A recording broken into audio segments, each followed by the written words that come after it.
네, 안녕하세요. 반갑습니다. 아까 39차 시를 했는데 오늘 40차 시까지 좀 마무리를 하고 싶어서 모니터 직접 가지고 와서 이렇게 했습니다. 왜 선생님이 40차 시는 모니터를 가지고 왔냐면은 모니터하고 이제 이렇게 칠판을 온라인 수업에서는 함께 쓸 수가 없어요. EBS처럼 그렇게 잘 되진 않습니다. 그래서 선생님이 모니터를 쓰든지 칠판을 쓰든지 두 개 중에 하나를 해야 되는데 지금까지 이제 칠판으로 판서를 했잖아요. 근데 지금 나오는 이제 조선 후기 예술의 변화 부분은 사실 내용은 얼마 안 되지만 이게 모니터에 있는 화면을 통해서 좀 재밌게 설명을 해야 되는 그런 부분입니다. 그래서 과감하게 오늘 칠판 판서하지 않고 모니터만 가지고 이렇게 설명을 하려고 직접 이제 끌고 와서 이렇게 설치해가지고 구도 맞추고 왔는데 아우 이게 잘 안 되네요 확실히. 아무튼 오늘 이제 조선후기 예술의 변화 이 부분은 40차시로 이제 선생님 시작을 할 텐데요. 오늘 이번 주에 38, 39차시를 선생님 올려놨어요. 근데 40차시까지도 여러분들이 주말까지 다 좀 들어주기 바랍니다. 이 뭐 진도율 물론 여러분들이 이제 이게 일주일에 2차시씩, 2차시씩 있는 거는 알고 있지만요. 여러분도 알다시피 한국사 이게 지금 92차시인데 선생님이 정말 죽어라고 열심히 해도 이제 40차시입니다. 이제 40차시. 11월 달 지나서 이제 12월 달 조금 지나면 바로 기말고사입니다. 기말고사 끝나면은 실제로 수업하는 시간 정말 더 얼마 되지 않습니다. 그러니까 선생님이 너무너무 좀 안타깝고 어떻게 하면 여러분들에게 좀 진도를 좀 더 나갈 수 있을까. 92차시 중에서 아직 절반밖에 못 온 그런 상황이기 때문에 최대한 좀 많이 해야 된다고 생각을 해요. 그래서 좀 힘들겠지만 38차시, 39차시 듣고요. 주말 이용해서 여러분들이 40차시, 지금 조선 후기 예술의 변화 요 부분까지 좀 완강을 꼭 해주기 바랍니다. 물론 얘들아 지금 이 부분 선생님이 판서를 안 한다고 하더라도 시험 범위입니다. 시험 범위에 다 들어가기 때문에 여러분들이 꼭 유념해 주기 바랍니다. 자, 조선 후기 가면요 새로운 예술의 변화들이 많이 일어나게 되는데 오늘은 그런 부분들을 좀 이제 재밌게 짚어보는 부분입니다. 선생님이 정말 어떻게 보면 여러분들하고 직접 대면 수업하면은 사탕도 나눠주면서 너무너무 재밌게 할 수 있는 그런 단원인데 선생님도 너무 안타까워요. 근데 그래도 최대한 여러분들에게 좀 재밌게 보여주기 위해서 모니터도 열심히 땡겨가지고 가져왔으니까 여러분들이 좀 잘 좀 들어주시기 바랍니다. 이거 해놓고 또 옆에서 롤하고 배그하고 뭐 이런 애들 유튜브 보고 하는 이런 애들은 안 됩니다. 그래가지고 공부하는 습관이 전혀 안 돼요. 잠깐만이라도 여러분들이 좀 집중해서 조선 후기 예술의 변화 요 과정을 공부를 하면은 여러분들이 이제 조선 시대의 어떤 예술의 경향이나 여러분들이 나중에 어떤 풍속화 이런 것들을 이제 박물관이나 미술관에서 공부할 때요 굉장히 큰 도움이 됩니다. 예술적인 어떤 뭐 취향뿐만 아니라 여러분들의 어떤 상식을 키우고 이런 것들에도 굉장히 도움이 되니까 잘 들어주기 바랍니다. 알겠죠? 자, 한문학과 그림부터 한번 살펴보면요. 조선 후기 가면 새로운 한문학 그리고 새로운 어떤 예술의 경향이 등장하게 되는데 양반 중심의 한문학이라는 건 이제 한문으로 쓰여진 소설이나 이런 것들이 등장한단 말이죠. 자, 그런 것 중에서 예전에 허균이라는 분이 썼던 양반전이라는 게 있는데요. 박전이, 허균이 홍길동전이군요. 죄송합니다. 선생님이 오늘 점심 밥을 안 먹어가지고 조금 약간 그런데 허균이 썼던 홍길동전이고 박전이 썼던 양반전인데 이 양반전이라는 내용을 보면 당시 조선 후기에 있었던 여러 양반들의 어떤 부패한 모습들이나 허위 허식들 이런 것들을 고발하는 그런 작품들이 조선 후기에 많이 등장하는 말이죠. 자, 여기 보면 이런 것들이 있습니다. 양반전의 어떤 한 내용인데요. 양반은 손으로 땡땡을 만지지 않고 쌀값을 묻는 법이 없다. 뭐 이런 겁니다. 그러니까 여러분들 여기 지금 들어가는 말은 각기 다른 말이긴 한데 먼저 손으로 무엇을 만지지 않고 쌀값을 묻는 법이 없다. 양반들은요 쌀 사러 가더라도 딱 이렇게 보면서 절대로 쌀값을 묻지 않습니다. 그리고 이것을 절대 만져서는 안 돼. 근데 이것을 하지만 만지지 않는 거야. 그러니까 이게 양반들의 어떤 허위 의식을 뜻하는 것이죠. 이게 뭐겠습니까? 이거 여러분들 딱 한번 맞춰보십시오. 한 글자로 된 거. 딱 느낌이 오나요? 바로 요거 바로 돈입니다. 양반들은요 돈을 좋아해요. 굉장히 좋아하지만 이 돈을 만져서는 안 된다는 거야. 왜? 난 양반이니까. 돈에만가 연연하는 그런 모습은 보기 좋잖아. 쌀값이 궁금하지만 절대 물어보지 않습니다. 이러면서 하인들이 다 알아서 해주겠죠. 자, 그런 이제 허위의식을 보여주는 것이고요. 아무리 더워도 이것을 벗지 않습니다. 밥을 먹을 때도 맨상투 바람으로는 절대 밥을 먹지 않죠. 그러니까 갓을 쓴 채로 밥을 먹는다는 뜻입니다. 밥을 먹을 때는 국부터 마시지 말고 넘어가는 소리를 내지 않는다. 이 세세한 양반들의 어떤 허위의식을 보여주는데 아무리 더워도 이것을 벗지 않는다. 이건 뭐냐면요. 바로 버선입니다. 양반들의 어떤 허위의식 같은 것들을 잘 보여주는 것인데, 자, 그래서 이제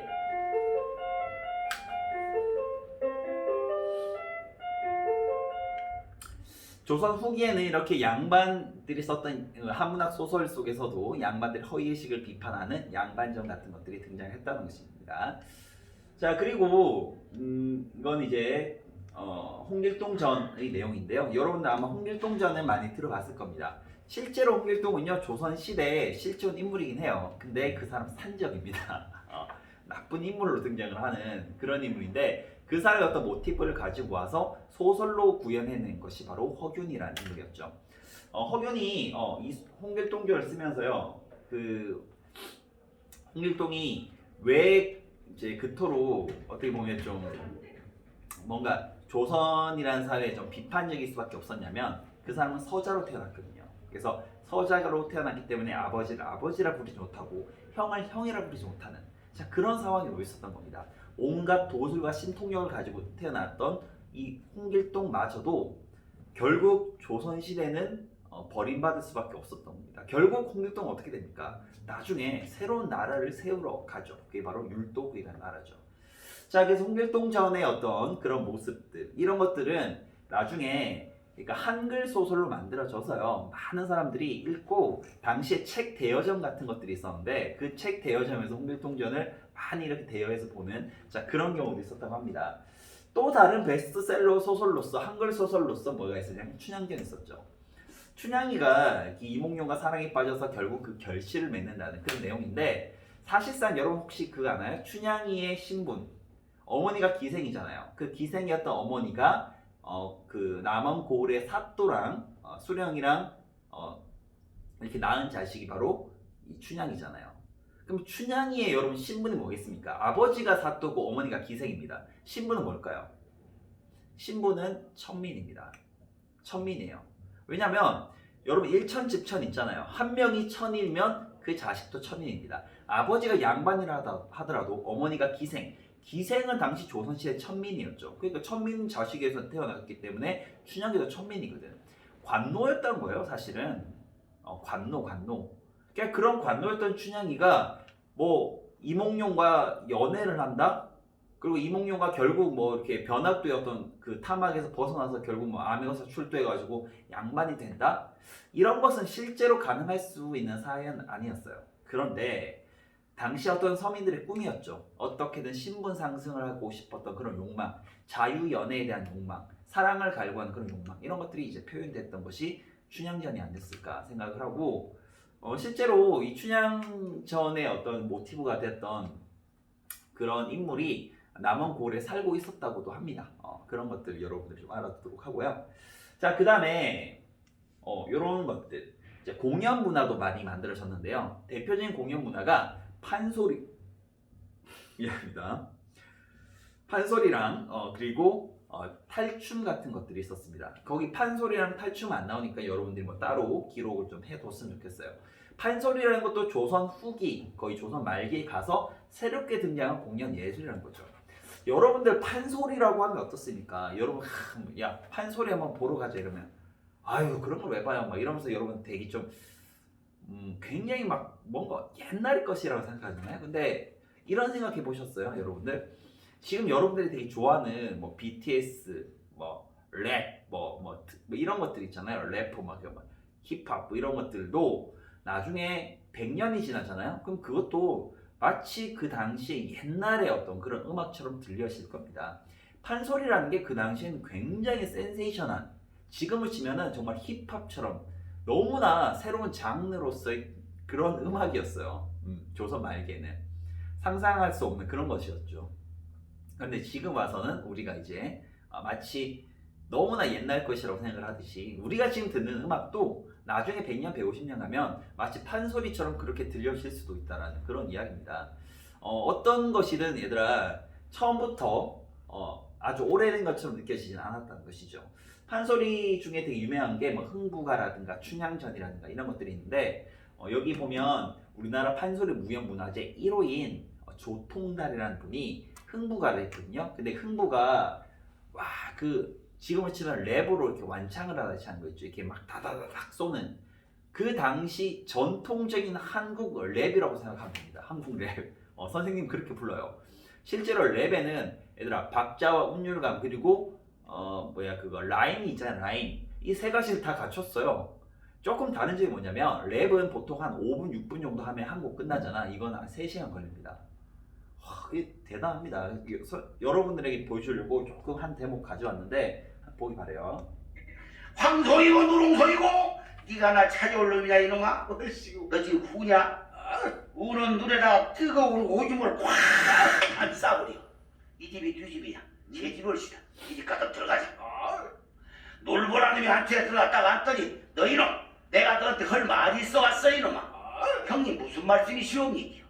내가 근래 듣자 하니 네 놈이 밤낮으로 자식들을 앞세우고 도적질을 하는다니 네 말이 분명하지. 아이고 형님 서양에서 시키지 않고 배우지 않은 도적질을 어찌 한다는 말씀이오. 야 이놈아 듣기 싫다. 잘하지 않나요? 요 중간에 끊었는데 이거 여러분 다 들으면 3시간 걸리니까 그래서 끊었습니다. 아까 보면 선생님이 라임이 있다 했잖아요. 라임. 랩에도 라임이 있듯이 아까 판소리도 라임이 있는데 혹시 라임 찾아본 사람 있나요? 처음에 나왔는데 황송이건 누릉송이건 이거 좀 저게 뭔가 라임이라 할 수 있겠지만 실제로 그것도 얘들아 이렇게 딱딱 어느 운율과 어떤 가사를 맞춰서 만든 겁니다. 대단하지 않나요? 네. 그래서 한국 고유의 랩이다 이렇게 여러분들이 좀 이해를 했으면 좋겠고, 자, 또 다른 공연 문화로서 이게 있습니다. 이게 바로 뭐냐면 탈춤입니다. 이렇게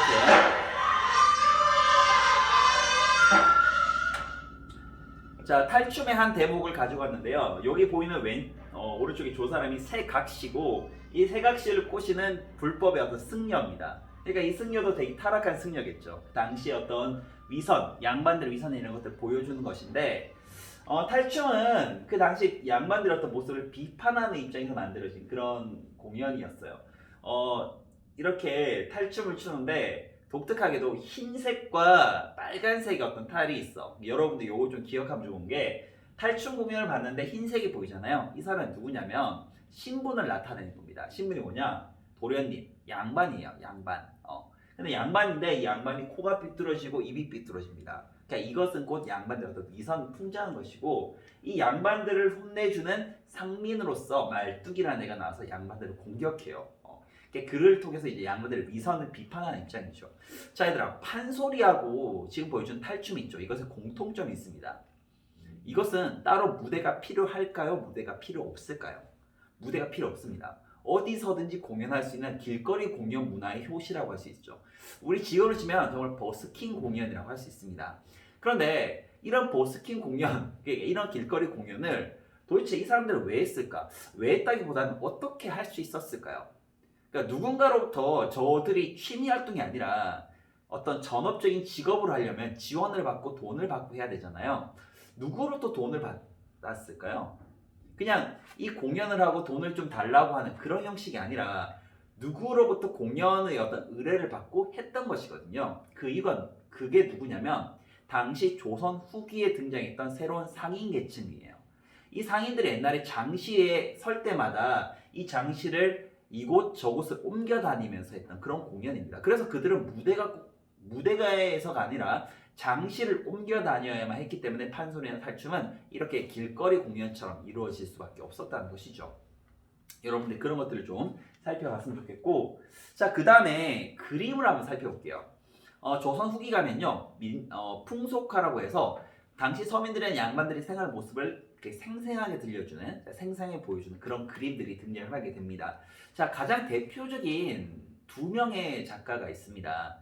여러분 이 화가를 꼭 좀 기억했으면 좋겠어요. 첫 번째는 김홍도라는 인물이 있어요. 김홍도.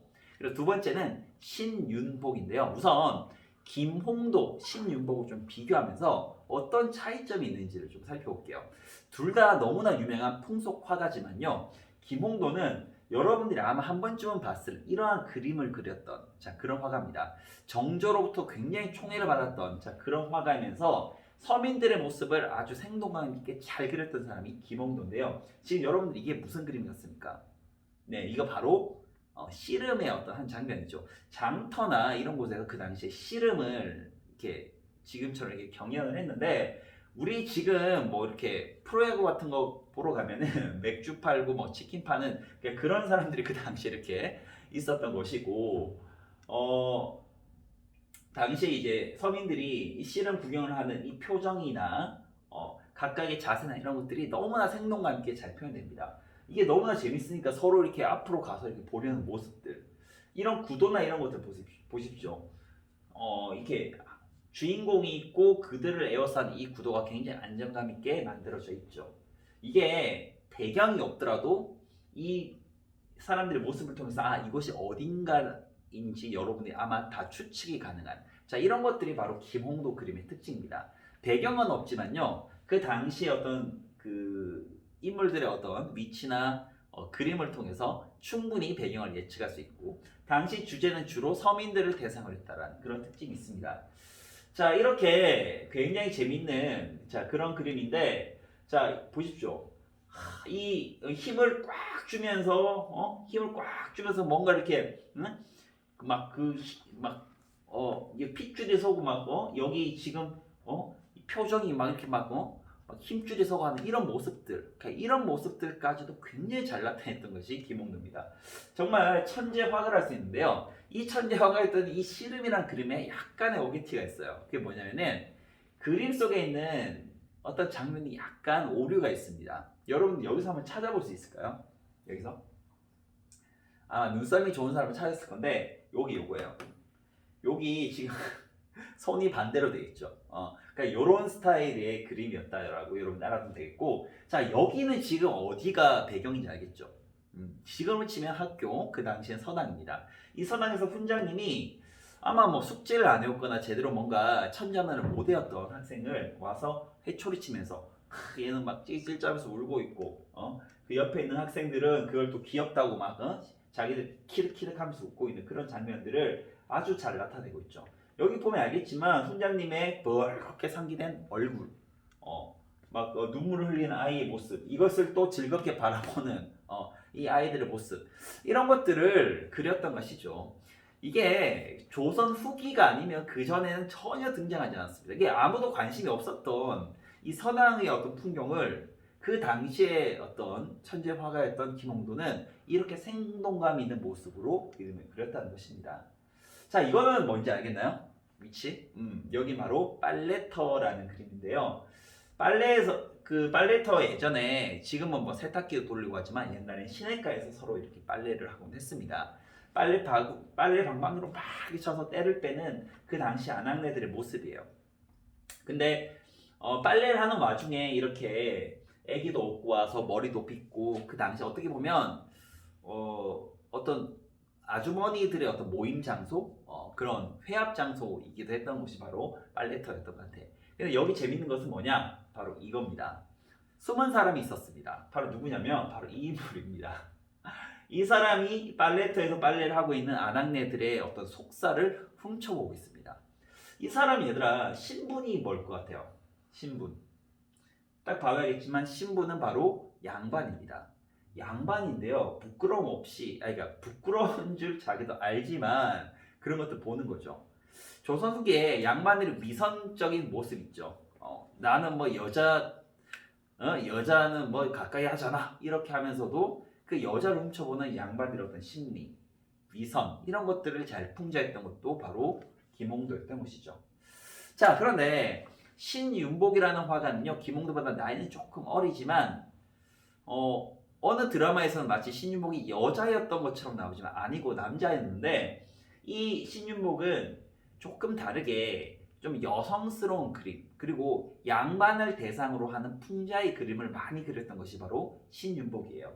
자, 신윤복이 그렸던 그림 중에 아주 명작이 하나 있습니다. 바로 미인도라는 그림입니다. 나이는 실제로 한 16, 17 정도 돼 보이는 아주 앳된 소녀의 모습입니다. 근데 이 소녀가 이렇게 풍성한 머리를 하고 있다는 것은, 이것은 곧 그 소녀의 신분이 뭐였냐면 기생이었다는 것을 뜻해요. 기생을 뜻한 이 여인의 모습. 자, 이것이 이제 미인도의 한 장면이고요. 아이고, 다시 넘어가서, 자, 이 그림도 너무너무 유명합니다. 김홍도의 그림에서는 채색이 많이 들어가지 않아요. 채색이 많이 들어가지 않는데, 신윤복의 그림에서는요, 이렇게 빨간색, 노란색, 파란색 같은 원색적인, 자, 그런 것들을 아주 노골적으로 많이 사용합니다. 특히 여자들도 많이 등장하는데요. 여기 보면 당시에 기생들의 어떤 단오날 풍경 같아요. 그래서 이 기생들이 와서 이런 풍성한 가채를 씻고 그네를 타고 머리를 빗는 단오날의 풍경을 보여주는 게 아닌가 싶습니다. 빨갛고 파랗고 하는 이런 원색적인 색감은 굉장히 잘 썼고, 어떻게 보면 약간 지금쯤 약간 야한 그런 그림을 할 수 있는데, 재밌는 거 여기 보면 이런 이제 원색적인 그림, 이것들을 훔쳐보는, 여기 보십시오. 당시에 어떤 사람이냐면은 당시 동자승들이에요. 동자승들. 동자승, 어린 승려들이죠. 이 어린 승려들이 잠깐 이렇게 산에서 이렇게 수행하다 나오는데 이 여성들을 발견하고 훔쳐보는 그런 장면들까지도 굉장히 재미나게 그려져 있습니다. 자, 여러분들, 이게 뭐냐면요, 월하정인이라는 겁니다. 조선시대는 여러분들 자유연애라는 게 거의 없었습니다. 그런데 거의 없었다는 것이지 아주 없는 것은 아니었어요. 그러니까 당시 어떤 여인과 남자가 함께 다닐 수 있는 것은, 함께 뭐 다니고 손잡고 뭐 이렇게 다닐 수 있는 시대는 전혀 아니었는데, 조선시대에 그들의 어떤 사랑의 어떤 모습, 이런 것들을 아주 절절하게 표현했던 것이 바로 월하정인, 달밤의 연인이라는 뜻입니다. 여러분들 지금 이게 몇 시쯤 되어 보일까요? 몇 시쯤 될까요? 이게 새벽 3시경, 4시경쯤 됩니다.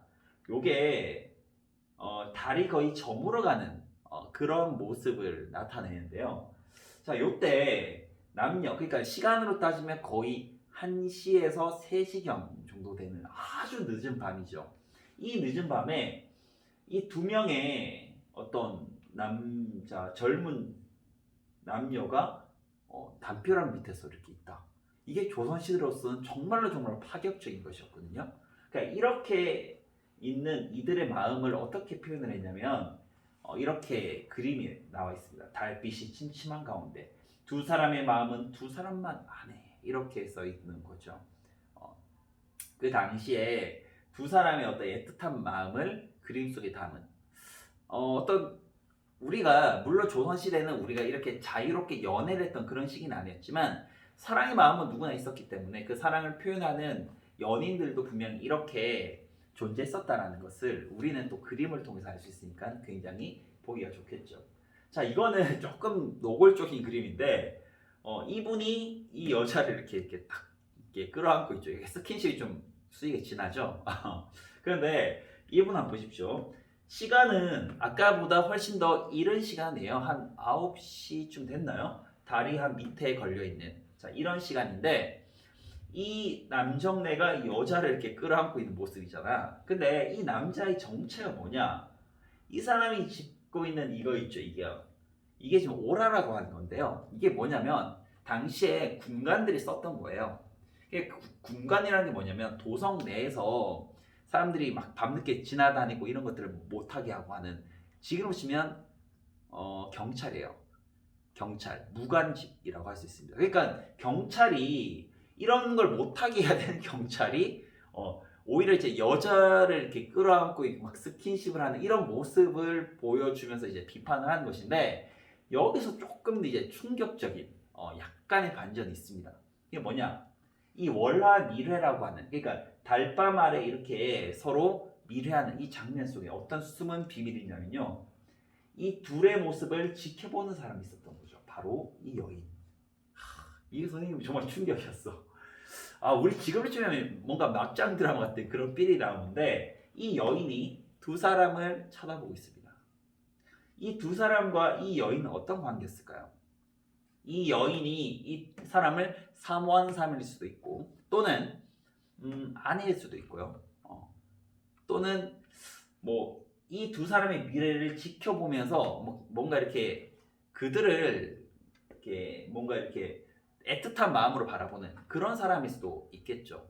그러니까 누군지 모르겠지만 어쨌든 심상치 않은 어떤 관계라고 할 수 있습니다. 두 사람의 어떤 모습을 애처롭게 지켜보는 이 여인. 참 조선시대도 이렇게 약간 막장 드라마 같은 삼각관계도 있지 않았을까, 이런 것들을 보여주는 정말 재밌는 그림입니다. 자, 여러분들, 이 굉장히 또 재밌는 그림인데요, 신윤복이 그린 그림 중에 이런 그림이 있습니다. 자, 여러분들 이 그림이 딱 처음에 봤을 때는요, 여기 보이는 사람 있죠. 그러니까 이분은 양반이라는 걸 알 수 있겠고, 이분은 왠지 기생 같고요, 이 사람은 그냥 하인 같고. 그런데 이 사람이 뭔지 아마 가장 좀 헷갈릴 겁니다. 선생님도 처음에 이 그림을 봤을 때 이 사람은 도대체 뭐지? 라는 생각이 들었던 거죠. 이 사람은 누굴까요? 빨간색 옷을 입은 사람 누굴 것 같아요? 선생님이 처음에 봤을 때 아마 여러분하고 선생님하고 같은 생각일 건데, 선생님이 이거를 처음에 딱 봤을 때 무당이라 생각했어요. 왜 무당? 무당이 왜 이렇게 있지? 라고 생각을 했습니다. 근데 나중에 알고 보니까 무당이 아니었어요. 어떤 상황인지 선생님이 지금부터 설명을 해줄게요. 이 사람은 양반인데요, 이 빨간색 옷을 입은 사람 있죠? 이 사람은 군관입니다. 그러니까 지금 치면 경찰관이고요. 이 경찰관이 자신의 상관 있죠, 우리 지금은 치면 경찰서장 같은 높은 직책의 어떤 고위 관료를 불렀어. 왜 불렀냐면은 이 사람이 자기 어떤 승진이나 뭐 이런 것들을 좀 좋게 봐달라고, 아이고 나리 제가 접대 좀 하겠습니다 이래가지고 자기 상관을 새벽녘에 이렇게 다리 막 치는 이 무렵에 부른 겁니다. 이 상관이 딱 나왔는데, 딱 나오자마자 갑자기 기생이 팔짱을 끼는 거야. 오빠 가자 이러면서 딱 끼는 거야. 그래서 깜짝 놀랐어 이 사람. 이게 무슨 일인가? 뭐 이렇게 하는 거야. 그러니까 이 사람이, 아이고 나리 아유 신경 쓰지 마시고 이 절로 가시지요. 이러면서 이렇게 저기 절로 가시면 됩니다. 제가 다 준비해 놨습니다. 술 한잔 드시지요. 뭐 이렇게 하는 거야. 그러니까 얼마나 황당해요 이 사람이 지금. 아니 이 사람 지금 이게 뭐 하는 거인가 이게 지금. 사람을 뭘로 보고 지금 이러면서 이제 화를 내는 거야. 이렇게 화를 내는 거. 알겠어요? 화를 내는데 정말 웃긴 게 있어요. 뭐냐? 발을 보십시오. 발을. 화를 내면서도 어디로 가고 있어요? 기생집으로 가고 있습니다. 무슨 말이냐면 이 사람이 접대를 에헤이 사람 하면서 에헤이 하면서 계속 가는 거야. 이렇게 가는, 갈 길 가면서 그냥 짐짓 이렇게 좀 비판하지만 사실은 그 방향으로 가고 있다. 그러니까 양반들끼리 어떤 접대 문화 이런 것들이 좀 보여주는 것이고요. 이 사람이 좀 키가 작죠. 당시 이제 신분이 하인이기 때문에 작게 그린 그런 그림입니다. 그래서 좀 이제 알게 되면 이 사람의 부하가 이 상관을 이제 뭔가 접대하기 위한 그런 양반들의 어떤 그런 부정이나 부패나 미선이나 이런 것들 이제 고발하는 은근히 풍자한 그런 그림이라 할 수 있겠죠. 이거 너무나 유명한 그림 중에 하나인데요. 바로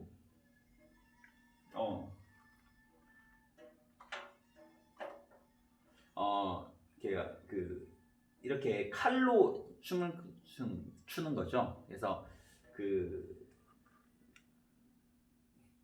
여기 이렇게 얘들아, 여기 지금 보면 이렇게 많은 사람들이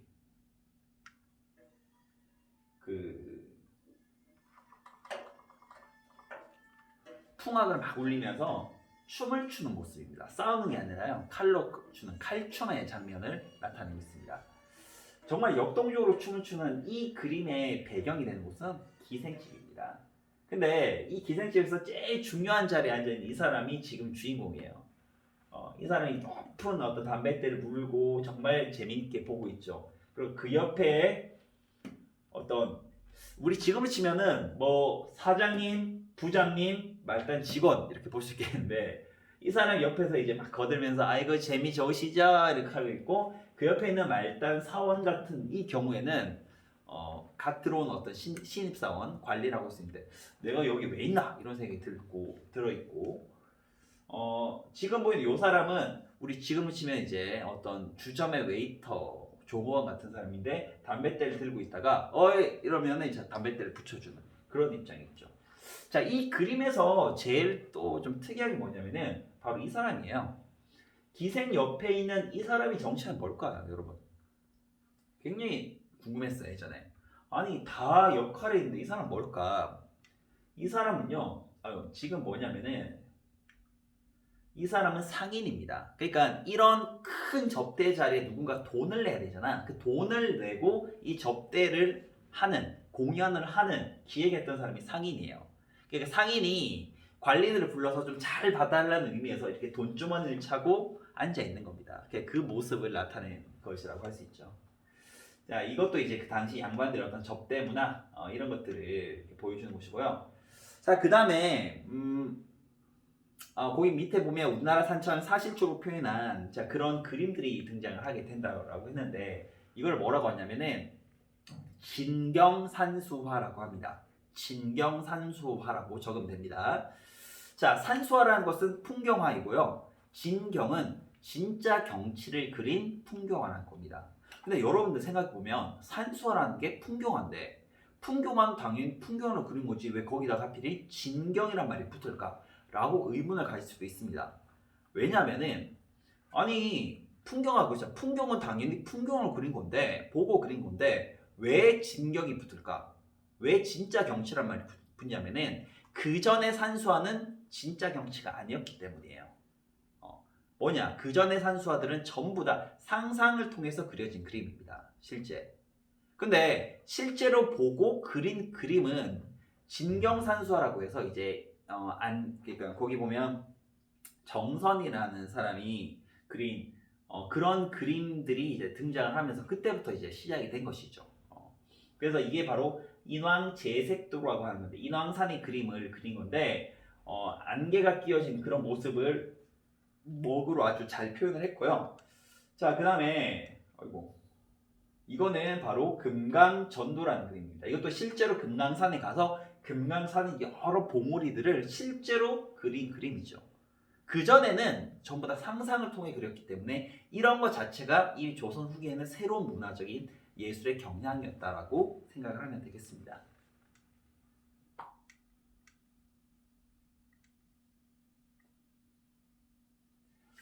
자, 그리고 건축, 글씨, 공예, 음악 뭐 이런 것들은 선생님이 이제 뭐 간단하게만 좀 이야기를 할게요. 뭐 건축은 뭐 상인들에 의해서 좀 여러 좀 다양하고 좀 그리고 예쁘고 좀 뭔가 좀 화려한 그런 건축들이 많이 이루어졌는데요. 뭐 김제, 금산사의 미륵전 뭐 이런 것만 좀 줄 좀 쳐놓고요. 성곽은 정조 때 거중기 동원해서 화성을 축제했다 뭐 이런 점.